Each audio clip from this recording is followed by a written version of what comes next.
Good morning students. हम discuss कर रहे हैं फेट मैप्स एंड गैस्ट्रुलेशन। पिछले 3 लेक्चर्स में फेट मैप के बारे में हमने बात की।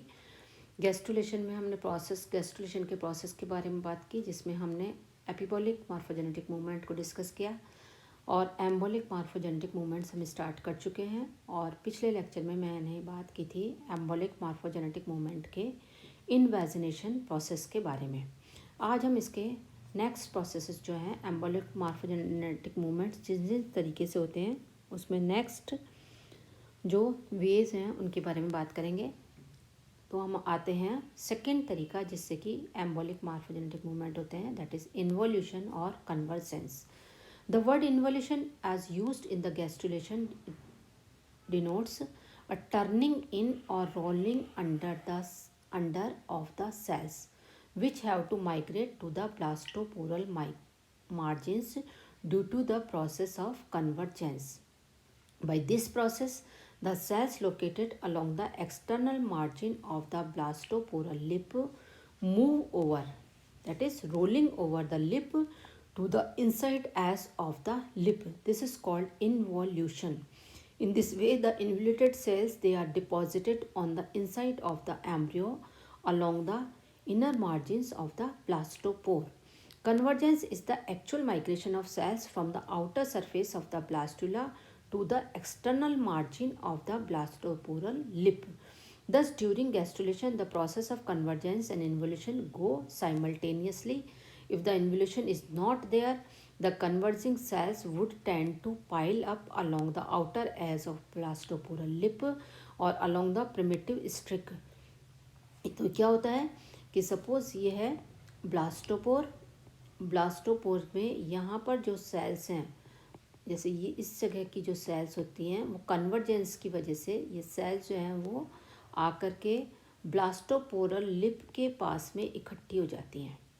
सपोज जो एम्ब्रियो है, एम्ब्रियो में इस जगह पर ब्लास्टोपोरल लिप बन रहा है, तो कन्वर्जेंस कोशिकाएं जो हैं वो आकर के एकत्रित होती हैं, यहाँ पर कन्वर्जेंस मूवमेंट होता है। और इन्वोल्यूशन क्या होता है, जब यहाँ पर आकर के इकट्ठी होती हैं उसके बाद ही अंदर की तरफ टर्न जो होता है, इनका अंदर की तरफ जो रोलिंग होता है, जो मुड़ना होता है, जो घूमना होता है, वो कहलाता है इन्वोल्यूशन। तो यदि इन्वोल्यूशन नहीं हो तो ये जो कन्वर्जेंस के बाद में जो कोशिकाएं आकर के यहाँ इकट्ठी होती हैं वो केवल यहीं पे इकट्ठी ही रह जाएंगी, वो ब्लास्टोपोरल लिप के अंदर की तरफ नहीं जा पाएंगी। दस ड्यूरिंग इस तरीके से ये दोनों प्रोसेस जो है वो साइमल्टेनियसली होते हैं। In frog, most of the chorda mesodermal blastomeres first converge to the dorsal blastoporal lip and then rotate inwardly to occupy a position beneath the ectodermal blastopores. यानी कि सबसे पहले वो कन्वर्जेंस से जाकर के इकट्ठी होती हैं, बाद में इन्वोल्यूशन के द्वारा वो अंदर की तरफ माइग्रेट होती हैं। Likewise, in the chick, convergence of the prospective mesodermal cells to the primitive streak and then an inward rotation of the cells through the substances of streak to inside. The prospective mesodermal blastomeres of these animals they are found to involute by performing a gliding movement. कैसे होता है? Gliding movements के द्वारा ये अंदर की तरफ जाती हैं. They are also found to have an inherent tendency to stretch in the anterior-posterior direction. So when prospective mesodermal cells rotate inwardly, they spread along the highly adhesive lower surface of the ectoderm in both the direction. Next आता है polyinvagination और ingression.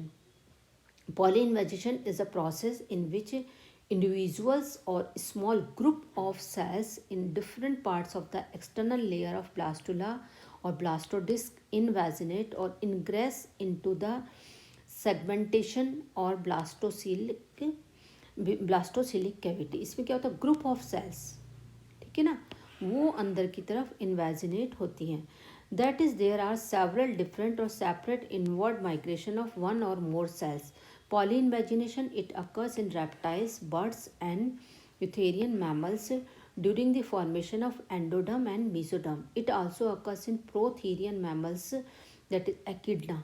Ingression it may be of 2 types, 2 तरीके का हो सकता है ये। एक तो मल्टीपोलर इंग्रेशन और दूसरा वाला होता है unipolar ingression. Multipolar ingression, it is primitive type of ingression, and it implies that randomly distributed cells leave their place and enter the blastocele.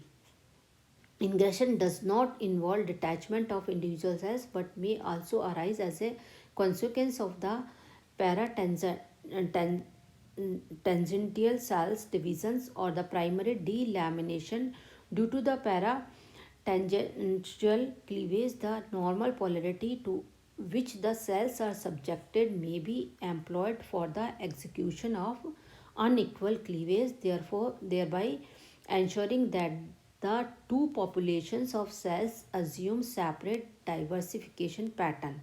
Multipolar ingression is involved in certain Cnidaria and possibly in various vertebrates that aves with discoidal cleavage. Unipolar ingression. Unipolar ingression differs from the multipolar ingression only in so far as an apical polarity is involved, and ingression consequently occurs only from one region. Ingression, it occurs only from one region, which is always located around the vegetal pole. Unipolar ingression is involved in the segregation of germinal layer in the flattened blastula of porifera and cnidaria. In amphibians, the mesoderm of animal pole is segregated by unipolar ingression. Next is divergence. The phenomena of divergence is opposite to the convergence. After the cells have involuted over the blastoporal lip during gastrulation, they migrate and diverge to their future positions within the developing embryo. यानी कि अंदर की तरफ जा कर के ब्लास्टोपोरल lip से अंदर की तरफ एंटर होने के बाद कोशिकाएं जो है वो अपने अपने डेस्टिनेशन की तरफ जा कर के जाती हैं, तो उसको बोलते हैं divergence. This movement particularly is true for the lateral plate and ventral mesoderm in the frog, or of lateral plate and extra embryonic mesoderm in the reptile, birds and mammals. Then आता है concrescence, the movement of cells masses towards each other from two bilaterally situated areas and their fusion into one cell mass, particularly in the region of blastopore, is called concrescence. क्या होता है कि cell masses का movement towards each other from two bilaterally situated area, यानी कि दो bilaterally situated area से कोशिकाओं के समूह एक दूसरे की तरफ आते हों और फिर आकर के फ्यूज़ हो जाते हों, एक दूसरे से मिल जाते हों. तो इस तरीके का जो मूवमेंट होता है उसको अपन बोलते हैं concrescence. It occurs during the development of feather of birds के फैदर के दौरान ये होता है. Cell proliferation, it includes an increase in the number of cells by mitosis. It occurs in gastrulation of frog and Amphioxus. Next is delamination. This process involves a mass separation of groups of cells from other cell groups. The separation of notochordal, mesodermal and endodermal tissues from each other's to form discrete cellular masses in such forms as teleospheces or frog after these material have moved to the inner side during the gastrulation. This is known as delamination. Then infiltration. This process occurs during the development of endoderm in amniotes. Individual cells detach themselves from the surface of blastoderm and fall into the primary blastoceles. Here they arrange themselves to form a layer of endodermal cells. यानी कि एक एक cell जो है वो blastoderm से जो है डिटैच होती है, अलग होती है और ब्लास्टोसील के अंदर गिरती चली जाती है. Extinction, the extinction of the cellular masses is a prominent factor in the gastrulation in all chordates from tunicates to mammals. During extinction, entire gastrula begins to elongate in the anterior posterior axis. The elongation of the presumptive neural and epidermal areas externally and of the notochordal, mesodermal and endodermal materials after they have moved inward beneath the neural plate. They are the examples of extinction. Then we will come to the cell transformation. In gastrular germ layer segregation, the transformation of the cell type, it is also involved. Both the acid transformation, that is a transformation of solocyte into colligocytes, it is known as acid transfer. Solocyte का colligocytes के अंदर transformation जो है वो भी होता है, और दूसरा वाला जो ट्रांसफॉर्मेशन होता है वो IF transformation, that is the transformation of LF transformation, that is the transformation of lobocytes into the filocytes. दो तरीके के ट्रांसफॉर्मेशन जो होते हैं वो जर्म लेयर सेग्रीगेशन के दौरान होते हैं। The acid transformation it occurs in the gastrulation of stereoblastula, किस में होता है ये, स्टीरियोब्लास्टुला में होता है। और LF transformation it involves in the mesoderm segregation in those cases, example echinoidea, where all the blastomeres remains attached to a hyaline membrane. तो ये था सारा का सारा एम्बोलिक मार्फोजेनेटिक मूवमेंट्स के बारे में, कि डिफरेंट टाइप से डिफरेंट एनिमल्स के अंदर किस तरीके से एम्बोलिक मार्फोजेनेटिक मूवमेंट्स होते हैं।